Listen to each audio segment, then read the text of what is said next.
So, I had a trip, right? And the girl was a regular looking girl, pretty girl. She gets in the car, we're talking, and I just asked her how her day was. Boy, did I open up a can of worms. But it was a good can of worms. So anyway, I opened up the can of worms, and she just starts telling me she's trying to live her life differently from what she's normally used to. And she's trying to get her kids back. She's trying to mend relationships. She's trying to do everything.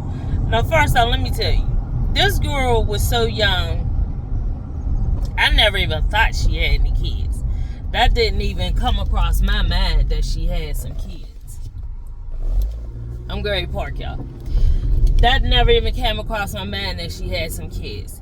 So for her to say that she had 4 kids, I was just like, oh, okay. You only look to be like 20, 22. But I digress. You know, black don't crack. So anyway. So then, we're just steady talking. She goes into telling me how she's in a halfway house, a group home. So I said, oh, okay. So she was saying that she's in a relationship with her mom. Her mom has her 4 kids. And I said, okay. So she was out in the street. She was like, because normally, you know, I would have more money and I'm used to things being fast and all that. She's like, and then when I was on that meth, she's like, I'll rob you and I'll do this and I'll do. I said, oh, okay, hold up now. So now I'm sitting up in my seat like, wait a minute. You talking a little bit different now. So I said, oh, you're an addict? She's like, yeah. She's like, but I've been clean for almost 2 years now. And I said, well, that's really good. So she's still going on and telling me how she used to be out in the streets and hustling, and she used to rob people, steal from them, and it was all because she had the addiction. She thought that she could hide it, but people knew something was wrong. So eventually her kids did get taken off of her. Her mother is now raising the kids. And she said that she used to hate her mom because she used to feel like her mom was keeping her from her kids. But in reality, her mom was trying to save the kids' sanity and still trying to get the daughter to wake up and see that you're ruining your life.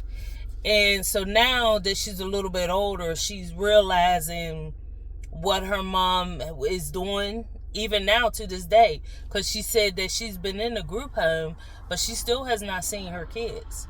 And she said a lot of the times she does want to see them, but she knows that her mom is keeping her from them because they don't know whether she's going to go back out into the streets. So to avoid the back and forth, to avoid the trauma that continues to keep happening to the kids, the mom is choosing the stance of, no, get yourself clean, get yourself together, continue to work, continue to figure out how you're going to raise your kids, continue to figure out how you're going to provide for your kids in a legal way, not running out into these streets.